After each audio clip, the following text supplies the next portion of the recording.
번째는 치료를 받는 겁니다. 치료. 평소에 이제 관리를 잘 하고 있으나 갑자기 또 아파진 경우 있죠. 그래서 진단을 만약에 제대로 받았다면은 내가 어떤 치료하면 좋을지에 대해서 알 수 있고, 장기적으로는 이게 증상의 재발을 줄이기 위해서는 상태를 확실하게 보는 것이 좋을 것 같습니다. 또 나왔습니다. 도수치료 전문가의 조정받다. 최근에 이제 그 실손에서 조금 그 조정이 있어가지고 횟수에 대한 이런 것도 있긴 한데, 필요한 환자분들은 좀 받으시는 게 좀 필요할 것 같고요.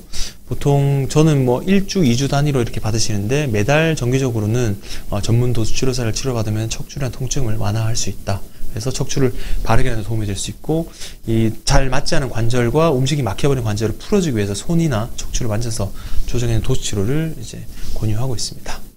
비슷하게 이렇게 척추를 좀 틀어주면서 하고, 이게 처음에 보면은 저희 우리 병원의 첨예한 실장도 탁 눕혀서 전반적으로 싹 풀어주고 교정한 다음에 앞뒤 체크하고 환자분에게 심리적인 안정도 취하면서 마지막에 또 근육도 이완하면서 림프 조정을 하는 이런 순서로 대부분 다 치료하더라고요. 가면 받고 나면 환자분들 상당히 만족도가 높던데, 이런 식으로 치료하면 이게 연무조직 가동을 하고 근막을 이완해주고 관절을 가동해준 다음에 신경 주고 풀어주고 마지막으로 치료하는 이런 5가지 스텝으로 치료를 많이 하고 있습니다.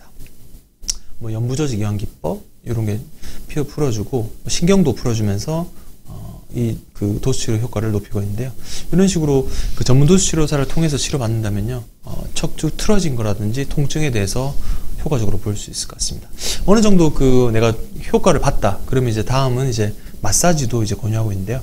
마사지 보시면 이제 오일 마사지든 건식 마사지든 어쨌든 그 마사지사가 근육과 등, 어깨, 목을 이제 풀어주는 그런 거죠. 그래서 스트레스도 감소시켜주고 척추 건강에 도움이 되는데, 근육과 이제 이 마사지 통해서 근육과 조직에서 염증을 일으키는 젖산 그리고 독소, 화합물들이 혈관으로 이제 빠져나가게 돼서, 그로 인해서 물을 좀 많이 마시면 훨씬 효과가 좋다. 그래서 일부 마사지사들은 반사욕 부위에서는 발에 이제 자극을 주는 요법도 하는데, 그런 것들도 도움이 된다라고 얘기하고 있네요.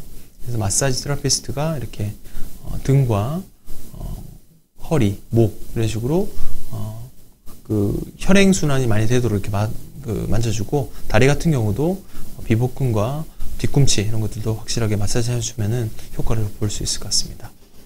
이 마사지도 도수치료사에 어느 정도 효과를 보고 더 이상 도수 받는 것보다는 조금 약한 치료 해야겠다 싶으면은 이제 마사지도 어느 정도 도움이 되는 것 같고요.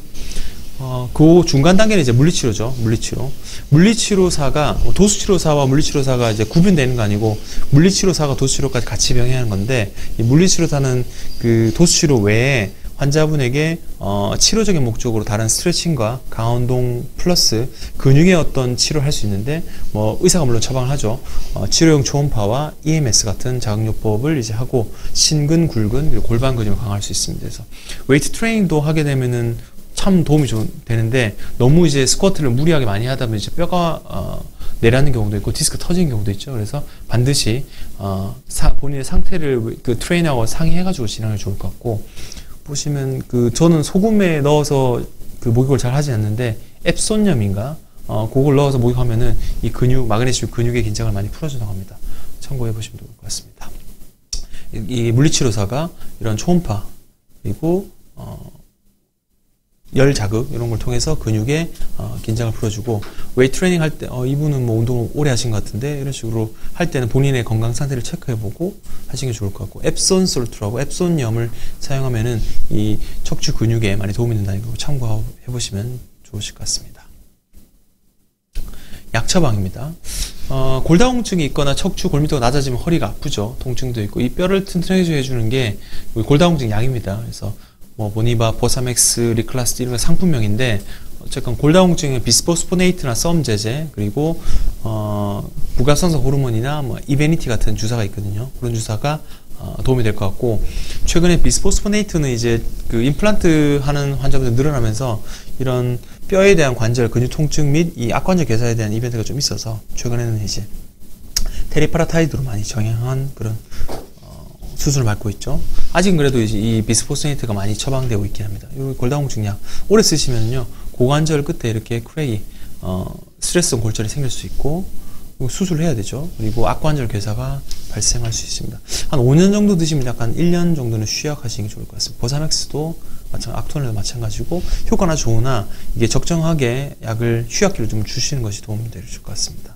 봄비바도 마찬가지로 비스포스포네트. 요거는 이제 1년짜리 주사인데 저는 요 대용제약 요 주사도 괜찮은데 한 번에 들어갈 때 열이 가끔 나시는 분도 있더라고요. 그 많은 용량이 한 번에 들어가니까 환자분들이 이제 발열 반응이 좀 있는 것 같긴 있는데 그거 빼고는 좀 간편한 약이니까 추천을 드리고 대신 요거도 그 임플란트 이벤트가 있으신 분들은 사용하지 않는 것이 좋을 것 같고요.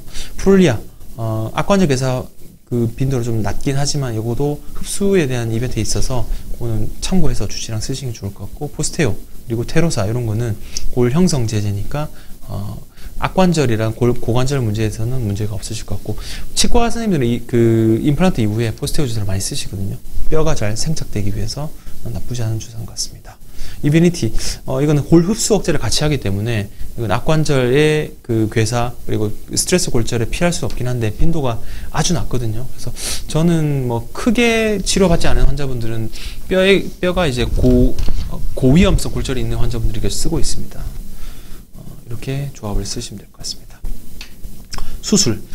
지금까지 계속 모든 내용을 했는데 마지막이 수술입니다. 근데 아주 적은 포션이죠. 척추수술은 마지막 해결책을 사용할 방법인데 특히나 고정수 같은 경우는 이제 그 해당 사항이 꼭 될 때만 할 수 있고 이 고정하고 나서 척추뼈가 잘 붙을 때까지 철심을 이용해서 고정해야 되는데 제가 이게 고령 환자분들 같은 경우는 선택을 잘 하시는 것이 좋을 것 같습니다. 과거에는 이렇게 다 열어서 루페라고 현미경보다 전 단계죠. 그런 걸 써서 이제 고정수술을 진행했고요. 이게 내시경으로 이거 했던 케이스인데 유압술 이게 5번과 1000출혈만 틀어져 있는 이 케이스인데 이런 식으로 내시경으로 이렇게 넣어서 호전보였던 케이스입니다. 인공 디스크도 이제 과거에는 이렇게 다 열고 했었는데 요새는 이제 내시경을 할 수 있고요. 디스크는 뭐 당연히 이렇게 협착증 디스크는 양방향 내시경을 이렇게 꺼낼 수 있는 그런 시대가 됐죠. 수술할 때 어떤 수술이 나에게 적합한지에 따라서 특히나 이제 좀 빠른 회복 그리고 뭐 재수술이 좀 크거나 예를 들어 측만증 수술을 많이 해야 되는 그 내시경 불가능하거든요. 그런 수술 빼고 암 수술 빼고는 대부분 내시경 치료로 가능하니까 오늘 상담 받아보시면 되실 것 같습니다.